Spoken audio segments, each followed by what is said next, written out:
find nature to be interesting as much as I do, then this channel is for you.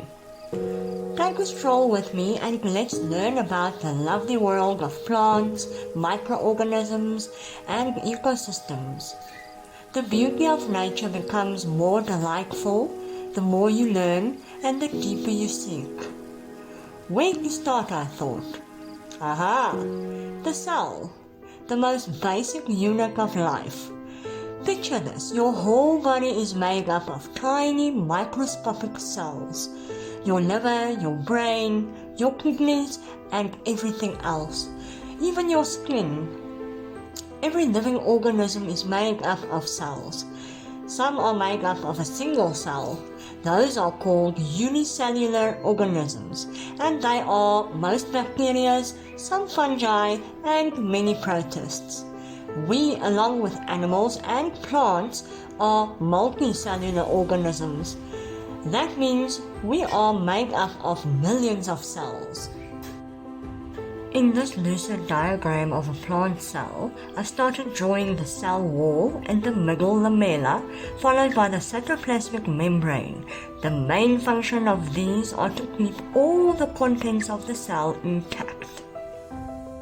Cells communicate with one another through the use of passageways known as plasmodesmata, as presented by the lines that cross the cell walls on all sides.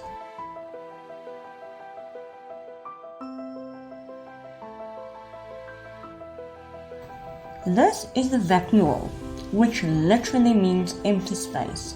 However, it is filled with most of the plant's excess water and serves as a repository for mineral nutrients as well as toxic waste.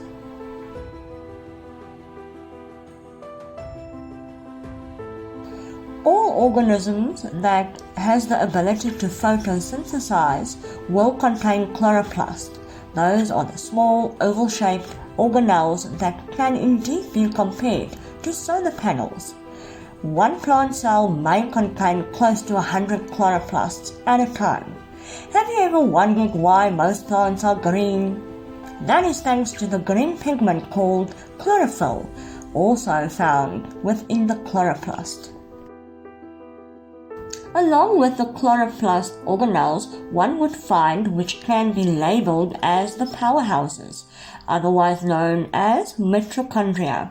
This is where most cellular activities take place, the extraction of energy from foods as well as metabolic reactions. Did you know that animal cells as well as human cells also contain mitochondria? I know you knew this, I was just making sure you were paying attention. If you did not know, then welcome aboard. The most important organelle within any cell is the nucleus. Why? Well, this is where our inheritance comes from, our genes, as they call them. The control center is where our genetic information is kept. Have you ever heard of the dance of the chromosomes? Yes, this is the stage of performance, and the dance is named mitosis, where cells divide and become daughter cells. What comes to mind when you hear the word ER? The hospital, right?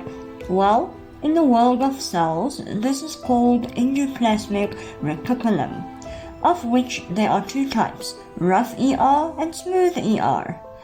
There is a third partner in crime here called the Golgi apparatus, and together with the ERs, they form the endomembrane system. Think of it as a network. The onion is the best specimen to view under the microscope. That is because the cells can easily be seen, and this way one can become familiar with the structure and appearance of all the cells within a plant. Here I took some skin of an onion and placed it on a microscope slide. I added a drop of water and then placed a cover slip on top. We will be covering the anatomy of the microscope in a later video, so be sure to like and subscribe so that you don't miss out on any of my educational videos.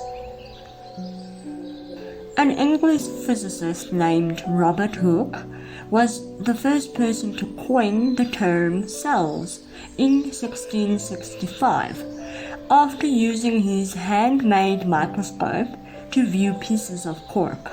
I love the way he described what he saw.